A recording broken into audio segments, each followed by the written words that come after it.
Hello everyone, it's Denise Reed and welcome back to my channel, Bramble Reed.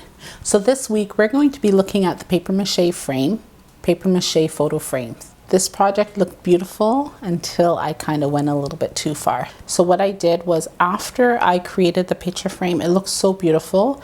I was excited, I had it up, and then I wanted to change just something a little small. I put it back in the mold and then I added more paper mache to it.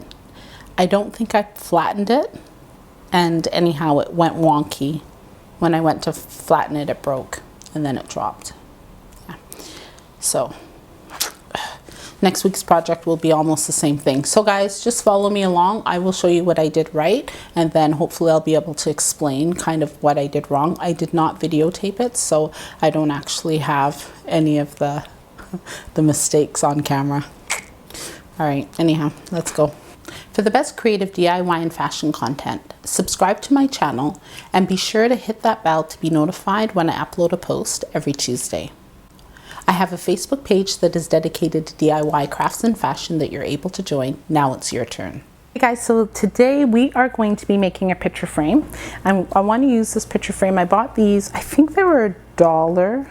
They don't have glass inside of them, and I thought it would be cool for display on my walls. So what I'm going to do is the exact same technique, but today I'm going to be using a marble kind of effect. So this is black and gray, brown and white, and then this was supposed to be kind of a light green, and then the gray, the browns, and the marble kind of effect. I put it on my paper with the sandwiching the paper mache in the middle.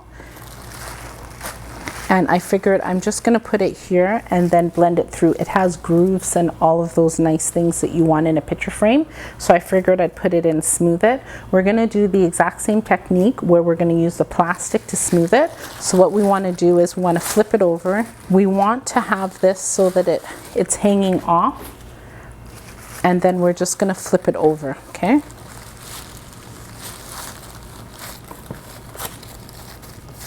Just like that. And remember what I told you, you're going to use the plastic to get in these grooves, okay?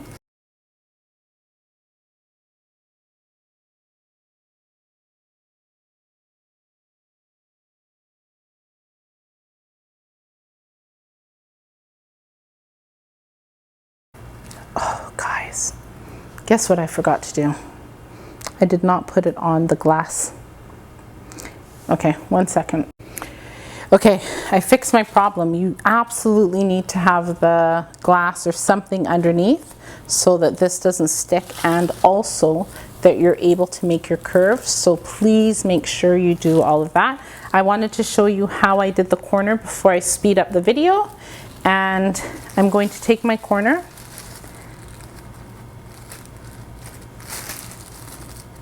and I want to just push the bottom, hopefully you can see, so that it's like this.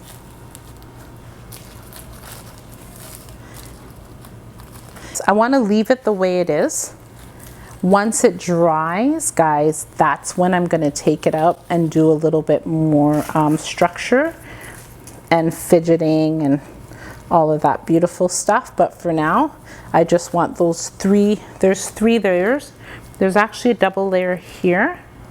So I'm going to run my finger along it like that.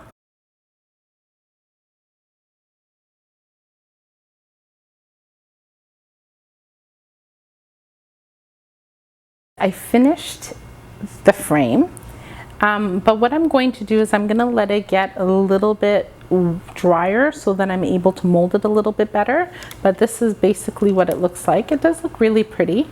There's a couple of things. When you're doing it, you need a dry paper mache more than a wet paper mache. And I actually think that you should do just up to here around the frame. Once it's dried, come back now and do the inside so you're able to flip it over and kind of make it fit a little bit better. But we'll see what this one looks like. I did use a little bit too much of a wet wet clay, or sorry, dry clay, so it's cracking like from now, but I'm gonna go back in and fix it. But it does look kind of cool. It does look cool. I found this side, this side was a little bit harder for me to get the grooves. You see the little lines?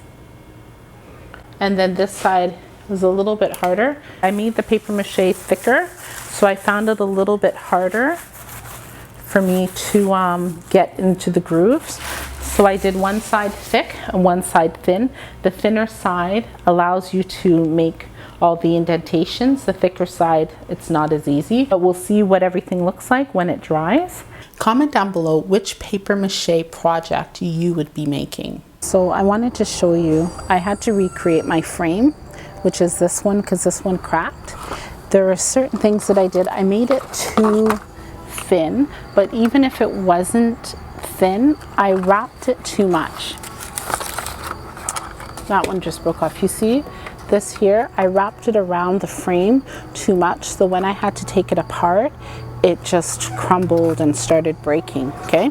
So what I did was I recreated this one, and this one, it's still in the frame, but what I did was I made it so that it's able to come out, and I'm going to show you what it looks like in a minute. Okay, so I didn't make it all the way down, and then I also made it so that I'm able to cut off this portion. Okay, there it is. I cracked it there and there. It was an accident, but yeah, that's way better.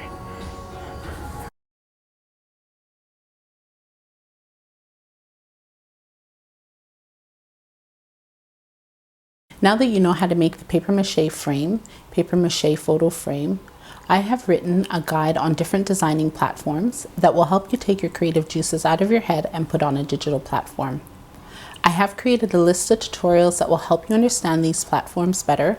You can download the guide at the link in the description box. Also, are you interested in joining a group of creative minds like yourself? I do have that Facebook page where you are able to upload different DIY and fashion contents. You can check out the link in the description box. You can check out any of my paper mache videos next, or my upcoming video on paper mache vase. If you like this video, hit that like button, be sure to subscribe and share the video with your family and friends. Thank you guys so much for watching, and I'll see you next Tuesday.